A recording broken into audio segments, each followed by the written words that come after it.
34 in our hymns for worship before we're dismissed to class.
Dismissed to class.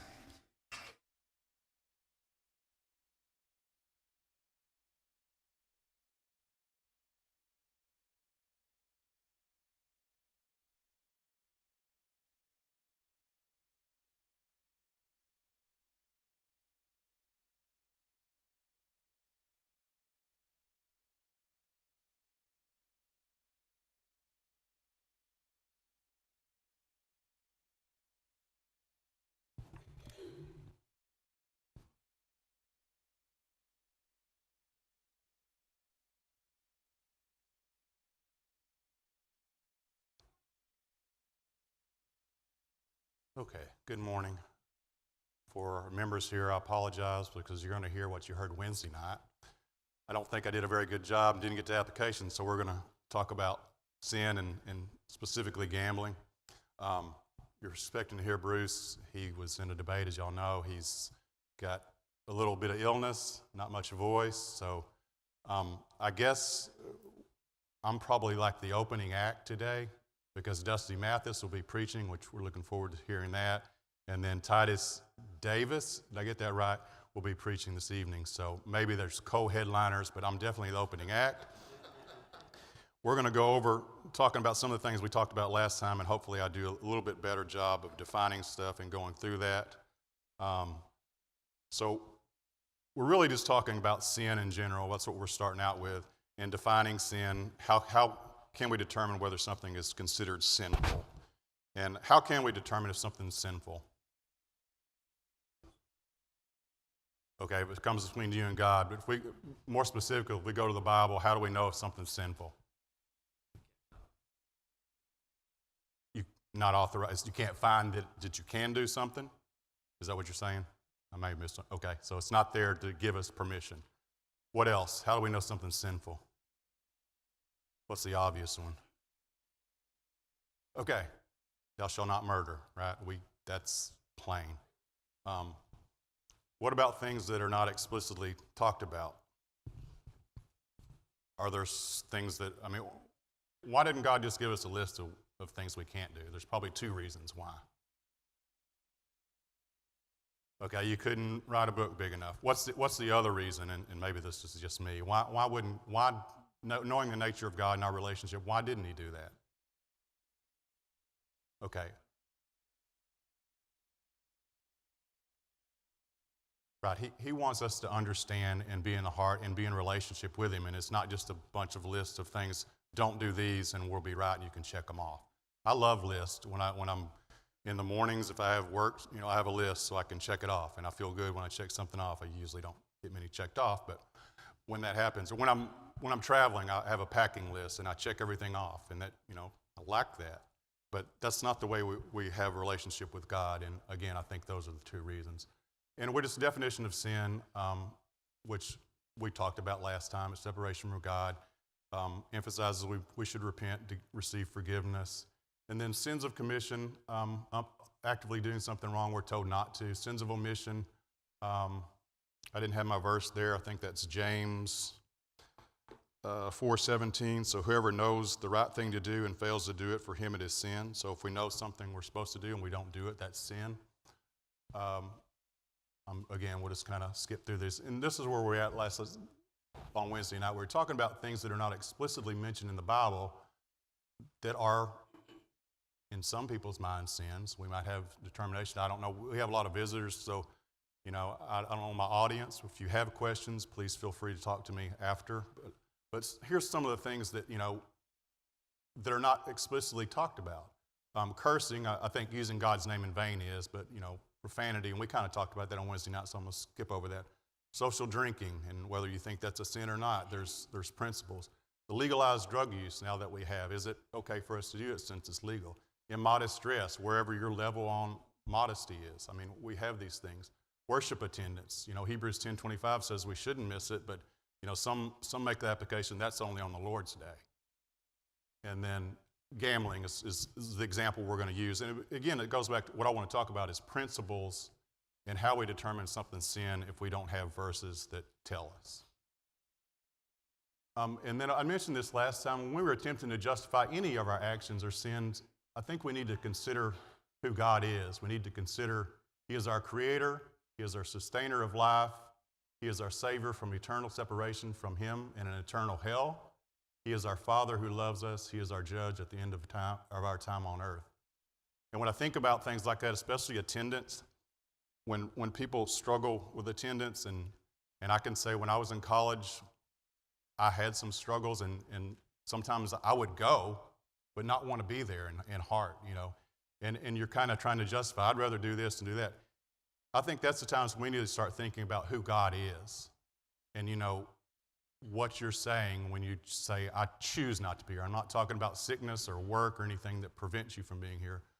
But when you think about, I don't want to go worship God and be with His people, what that really says. And when you're in that mode, I know from experience, when you don't want to do it, that's not what you're thinking about. You don't want to think about it. And Satan doesn't want you to think about that.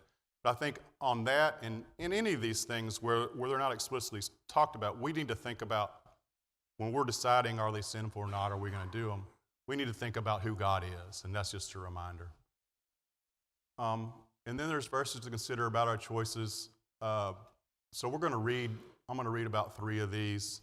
Harrison, would you get 1 Thessalonians 5:22? Just some general things. We have a whole list, and we went over those Wednesday nights of where sins are. There's a ton of them that list out specific sins. And then it adds to it. But if you'll read, if I got my verses down right, I hope I did. Okay, so we have a verse that says, abstain from every form of evil. So what does that mean? Is that very specific? Yes?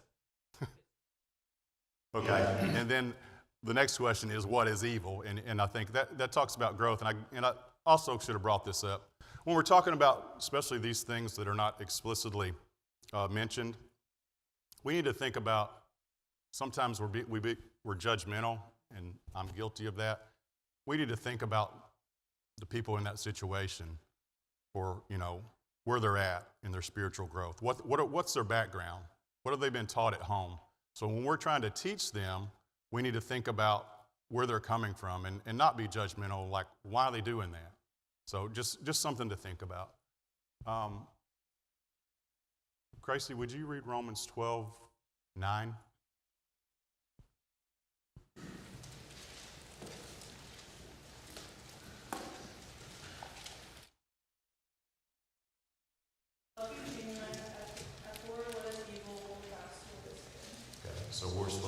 for what is evil. Again, a lot of things, and it's general, but it's not just, that kind of covers a whole lot of things. And then, Kevin, would you get Proverbs 3:7, I think, is the one I want. I didn't write down what the actual verse says, and I'm blank right now. But do not be wise in your own eyes. Fear the Lord and depart from evil. okay, so again, it's talking about not being wise in your own eyes, trust on God, and then, stay away from evil. So those are things we talk about when we're talking about that doesn't, explicitly talk about these sins and these things.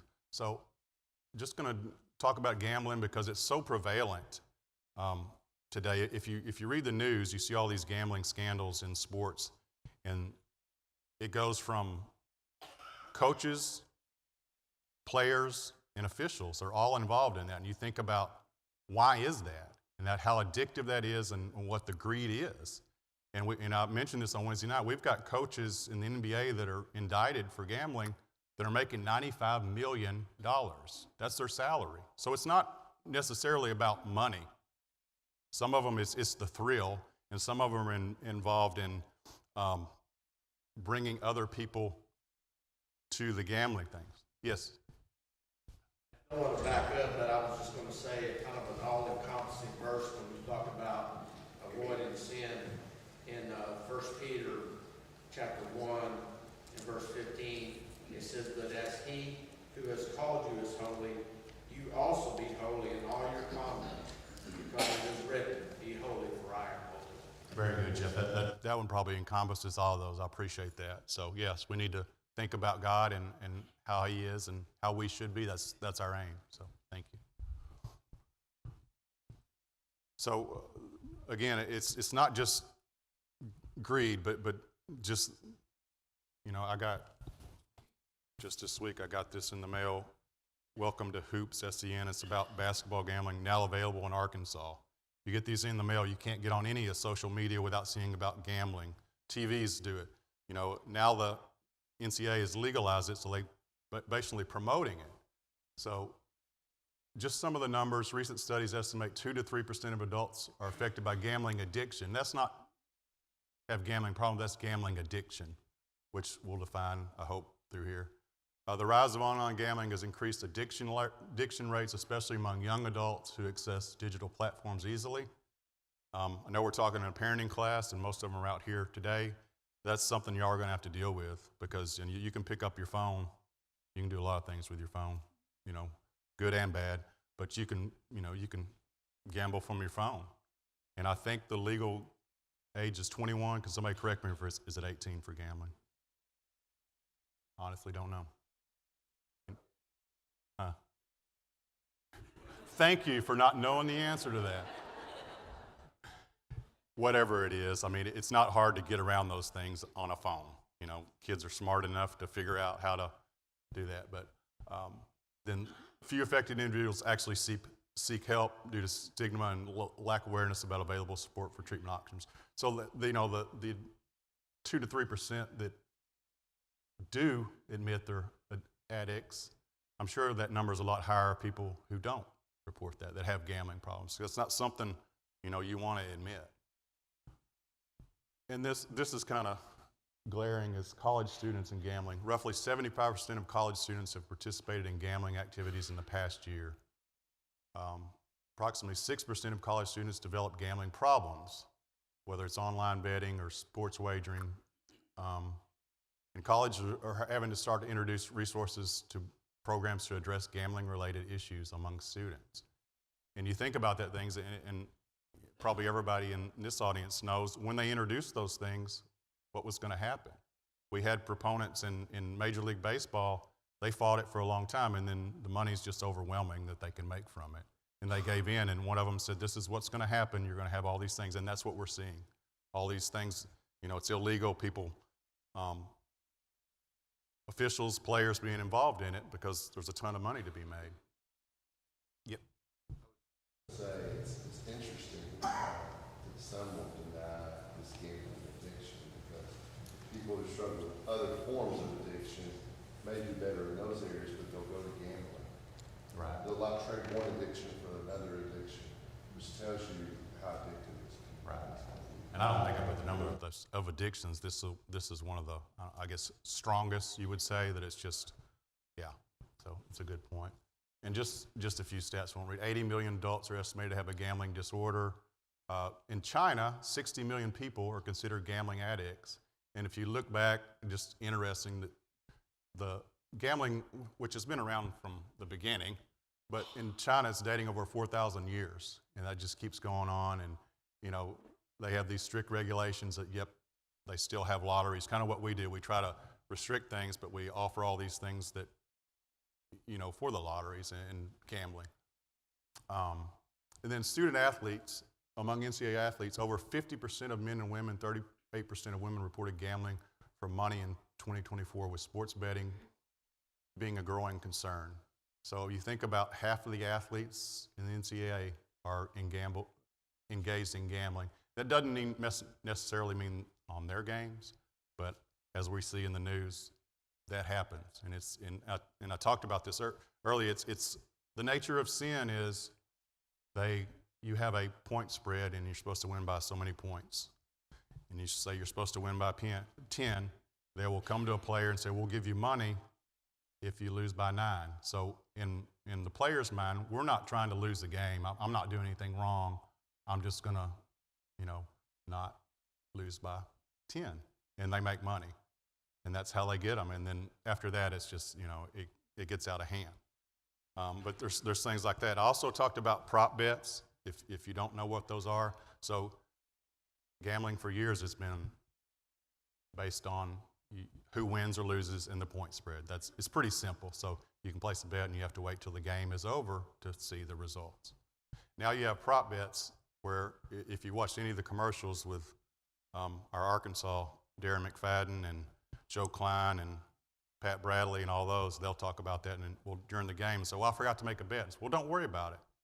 You can go ahead and bet, and during the game you can make bets on certain things. In baseball, it may be like, will this pitcher throw 95 miles an hour in an inning? So throughout the whole game, and you talk about it, gambling is already addicting, but it's like a drug user, and you can get your drugs instantly. You can hit a button if you need it. So it's just constant. So how that does it. And then speaking of that, in regards to that, they just indicted a baseball player for that because the numbers showed he was supposed to not throw over 95 or under 95. He did, just by a little bit.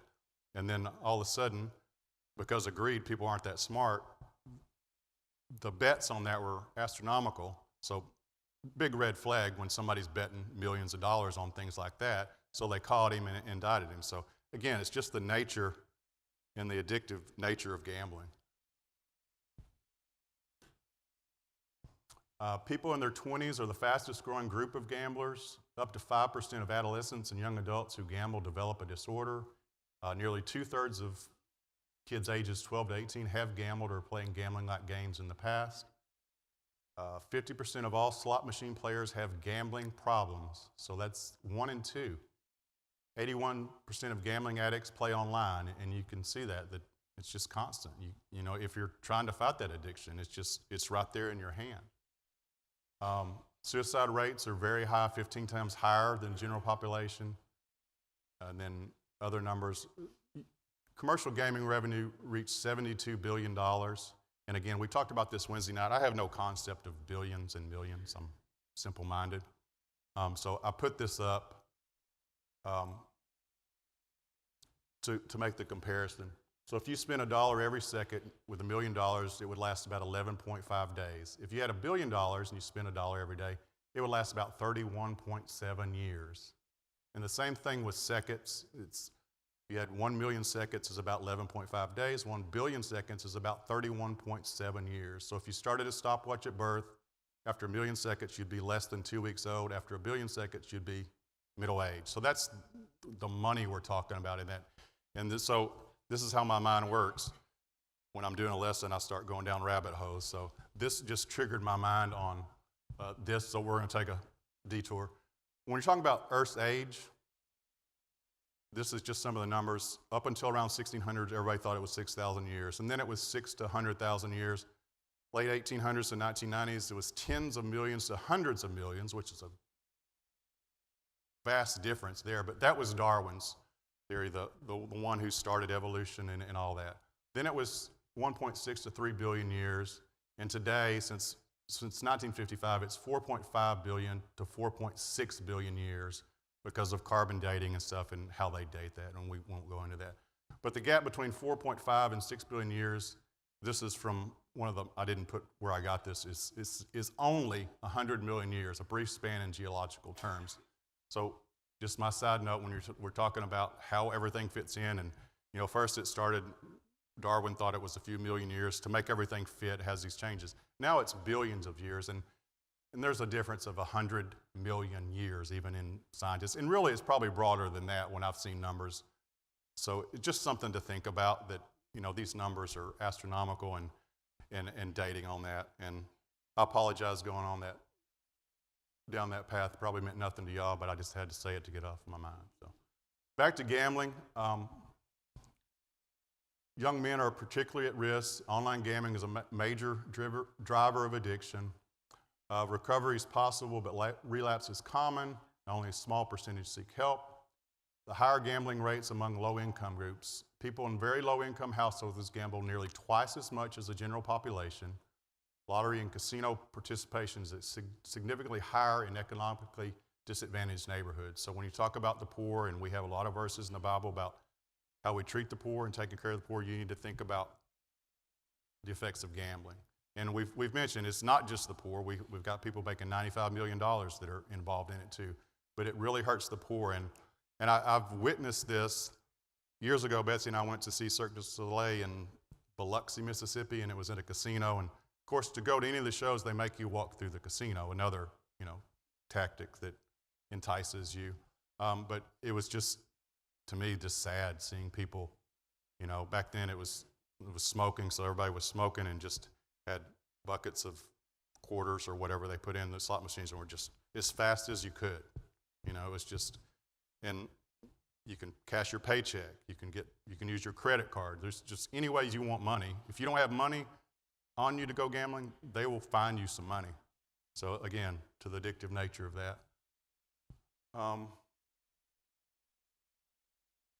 won't read all these, just the impact of mental and health risks. In one study, 96% of gamblers lost money with only 4% profiting.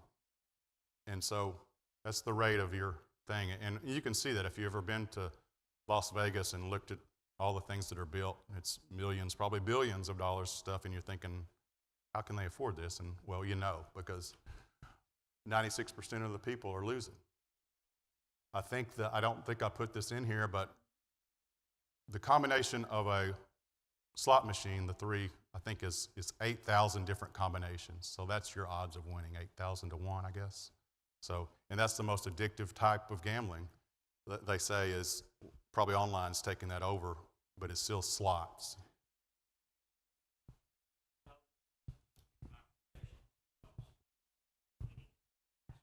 Yes. They give you the little slip that you have to, so the IRS knows that you got it. The people who bring all these in, well, I won $2,500 playing the slot machines. They never tell you that I spent $5,000 to win. Right. You never want to tell that story. Completely out of their mind. Right, you're probably right. And even in their mind, not just as they don't want to tell you, you're probably right. I won $2,500. Well, did you? The problem is so many people on everything don't have their minds right in the first place. Don't make all excuses and everything. But if you let me, I want to read Colossians 3:1-4. Yes. Okay. If you then been risen with Christ, seek those things which are above, where Christ sat on the right hand of God. Set your affection on things above, not on things on earth, for you are dead, and your life is hidden with Christ in God. When Christ, who is our life, shall appear, then shall you also appear with him in glory. I believe it's it doesn't matter what excuse people use. The problem is their mind is not on the heavenly things. They're not on the spiritual mind of God. And that's where all of our sins come from. We're not putting our mind And so we justify what we do and think it's okay. It's not okay with God, though, because God wants you to give yourself to Him, your mind, everything you've got, He wants you to give it to Him. And we're not doing that in a lot of ways. And we can blame ourselves for so many different things. And again, it's one of those things I hear a lot of times people say that I can't. I mean, it's not a big deal. And they try to get someone else to even do it. Well, their mind is not on serving our God anymore. They want to serve Satan. That's what they want to do. Right. And that's a very good point. That would have been a great verse for me to use on when we're talking about remembering who God is and on any sin, but, you know, things like that. And that's a very good point is, you know, whatever, all the things that are involved with gambling, there's nothing good from that. There's nothing good in the atmosphere, nothing good of the results. So we're going to talk about Bible verses again about that. So I've got them up here. So 1 Timothy 6:10 says, "For the love of money is the root of all kinds of evil." So what's that have to do with gambling?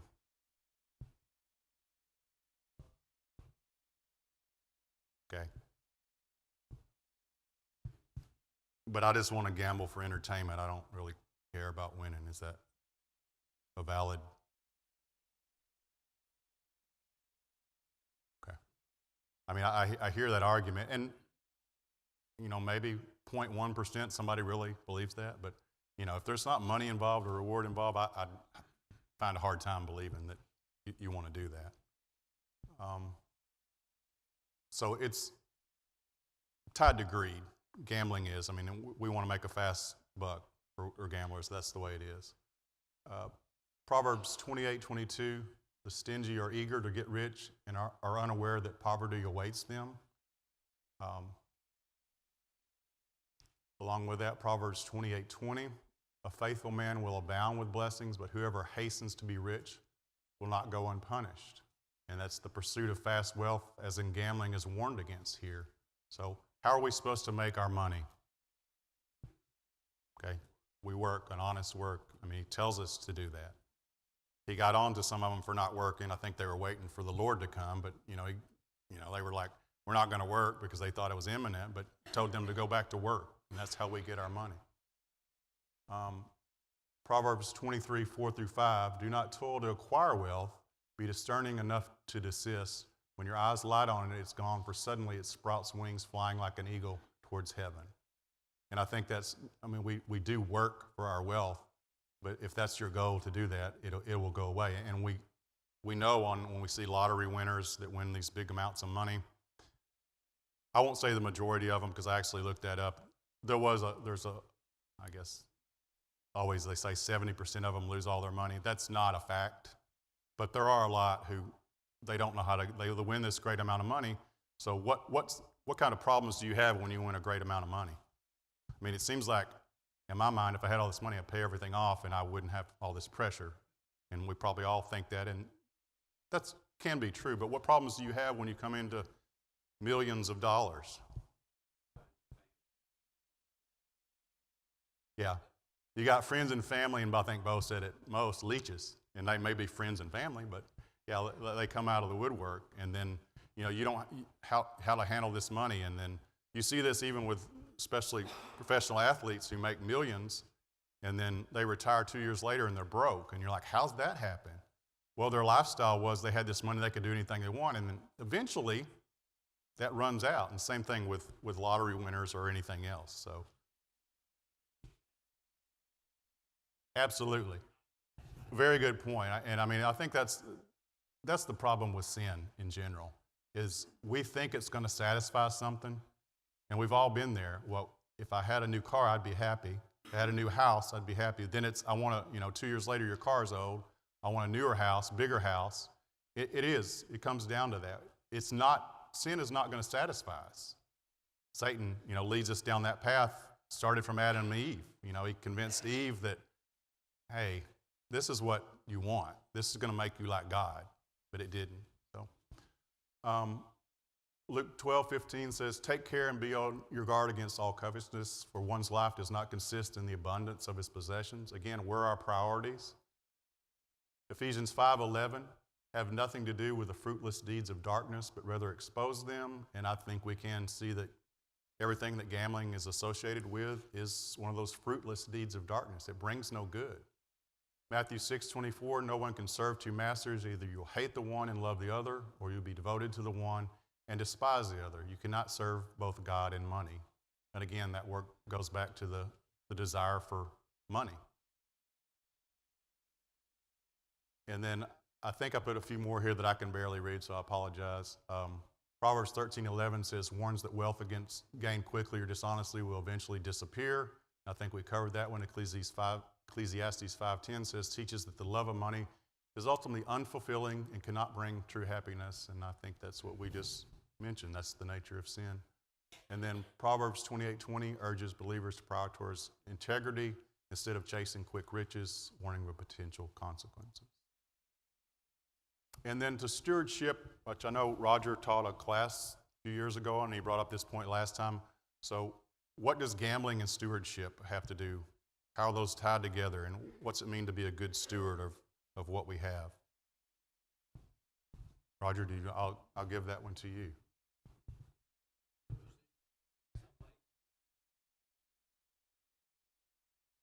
Okay.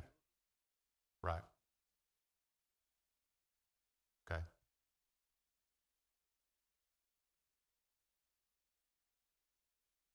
For life, spiritual life, and real life here. Right.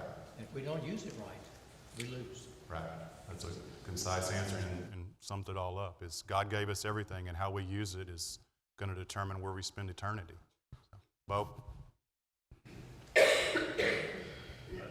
I've taught some out here, and some of this topics I brought up. One of the verses I use as a foundation for one of the classes we taught during one of the quarters was Ephesians 4:28.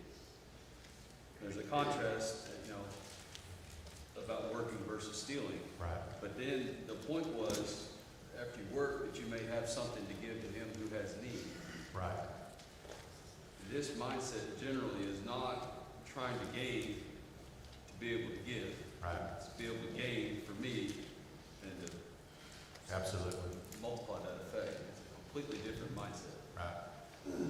Somebody after class mentioned to me, and I won't mention names, Rob, that said, what about if I'm playing to win the lottery so I can give it all to church? And I'm like, if that's your mindset, you can talk to God about that. But, it is. And so I don't remember what all my notes say here. I might be covering that. But so when we're gambling, and I may be jumping ahead, when you're gambling, as far as what Bo, especially what you mentioned in those verses, what are you doing in regards, how are you getting your money?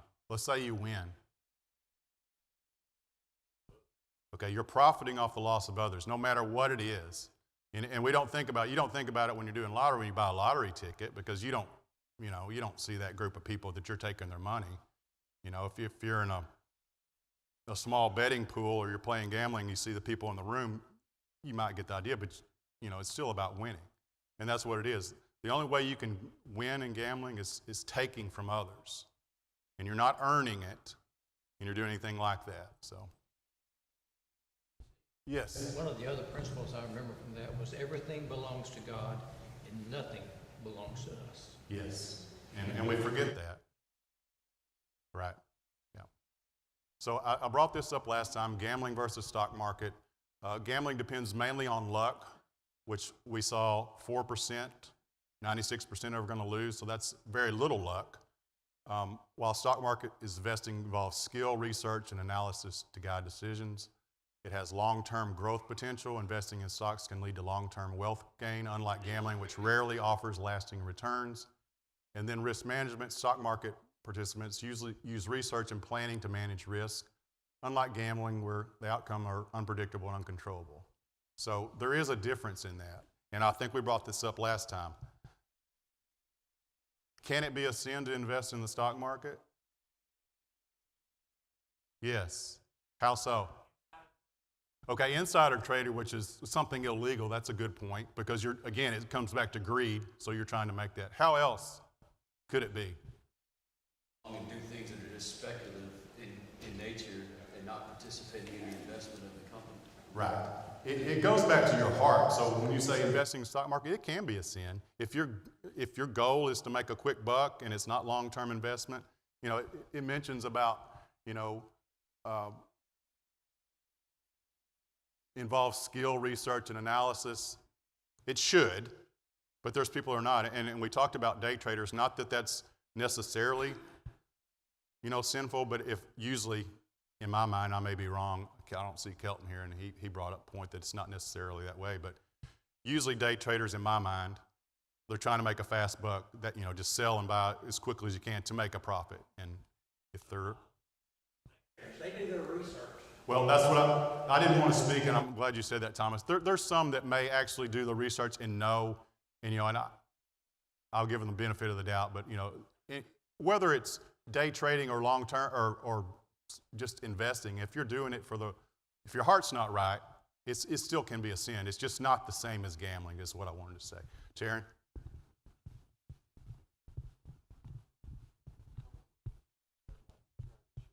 Okay.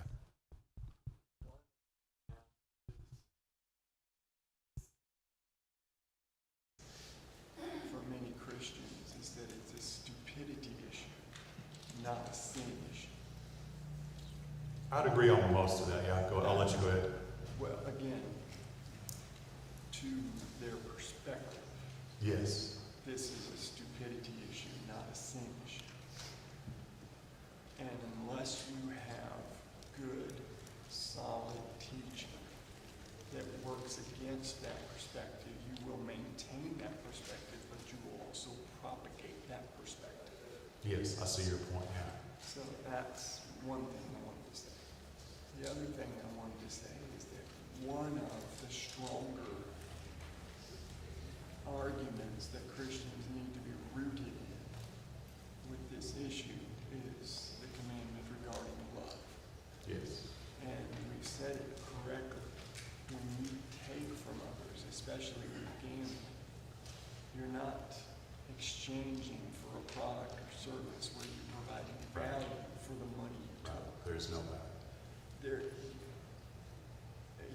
Whether you're a Christian or a non-Christian, you cannot defend, and I would be interested to hear someone try to defend, that the taking of money can be defended as an act of love.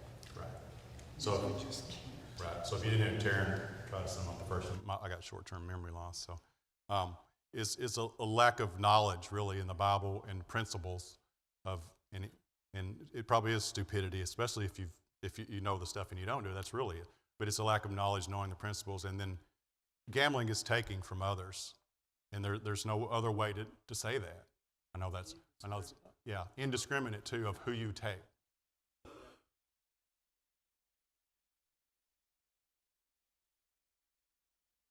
Right.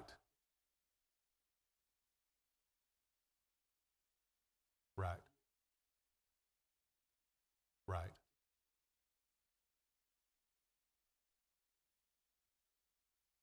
Right. I appreciate that. Right. So as Taryn said, you can't defend when you're gambling, you're taking from it. And it may be somebody that can afford to lose it, but you're taking it from others who can't. And really, principle. Garrett? I was chewing on the stock market for maybe 5 minutes for you to put the slide up, because I think so much of it comes back to what Bo was talking about, your intent. Yes.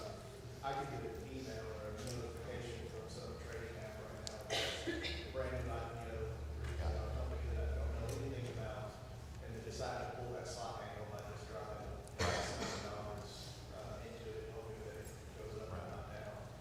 I think inherently with the stock market, the one of the distinctions is, with gambling, you're just putting money in the machine, and that money is gone until you get a result. The stock market, you're technically making a purchase. Right. You're receiving something of value, which is the stock and ownership into a company. So there's something of value that you receive.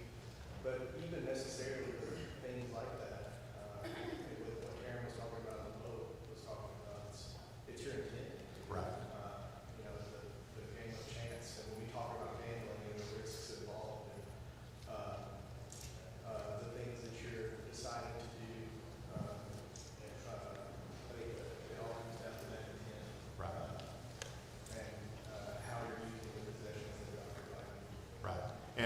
talk about that, at the other point where we've covered about everything I wanted to, and when you going back to thinking about who God is, and I brought this up Wednesday night, when you're talking about things like this, we don't have verses for.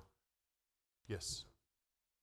I realize, when you look at this top part, I do think it's very important, and you made this point, but to know that there are many people that defend gambling in the name of this topic. Yes. Like you said, they are not the same thing. Right. We can talk about intent. Whether you intended in, A or B, you're violating the principles that you're presenting regarding gambling. It's sinful. Right. And secondly, real quick, I've heard that, stupid versus sin argument, but sin can be stupid. Yeah. So it's a both thing, not either or. True. So. And now you forgot my point, Bruce. I was about to. Go ahead. Think about, again, what are we creating? Or is God creating us, or are we creating ourselves? And I think that's where the disconnect is in life. I'm like reading verses, Galatians 3:10 says, "And have put on the new man, which is renewed in knowledge, after the image of him that created him." So is Christ creating us, or are we creating ourselves? And that's the bottom line. What do you want after this life? Do you want the creation of Christ in you, or what are you creating? Right. And that's the warning of riches anyways. Why is it so hard for a rich man to enter heaven? It's because that we would start relying on ourselves. The other point I was going to make was, and I did Wednesday night, regarding sin, we start, making things like this. Well, it's not really clear. That's your opinion kind of thing. But does God care about details? Absolutely. And what are some of the examples we know where things in our mind did not seem like a big deal, but it cost them their physical life even? Uzzah. And we go back to the sin, and I think I said at the beginning of this, why do we sin? And it's because we want to or we're ignorant. With Uzzah's case, I'm not sure where that falls. He wasn't doing anything for his gain. And was he ignorant? I don't know the answer to that, because they had the rules. And David surely knew, which I kind of struggle with, they were carrying it the wrong way, but it cost him his life. And he was trying to do something to save God's, the most holy thing, I guess, on earth. So details do matter. Nadab and Abihu, it mattered. It was fire. To me, it's like, what's it matter? It's fire starts, it doesn't matter if I use gasoline or a lighter or whatever, it's fire. Well, it mattered to God, and he told them what to use. So we need to think about that too, who God is, and the details matter when we start trying to justify, things like that. So I think that's about just more on that. We've covered all those. And then we talked about casting lots, and we're running out of time, so I'm just going to end it there. But the casting of lots was never, just the quick summary, there was never gambling involved where something was gained. It was, I think in all the cases, Bruce, you can correct me, in the Old Testament it was where God was making judgment and making a decision. In the case of Matthias, he was going to choose them. There was no gain. Even the criminals who were casting lots against to get Jesus' robe, they didn't have anything involved in it. They weren't taking from another. So appreciate your comments.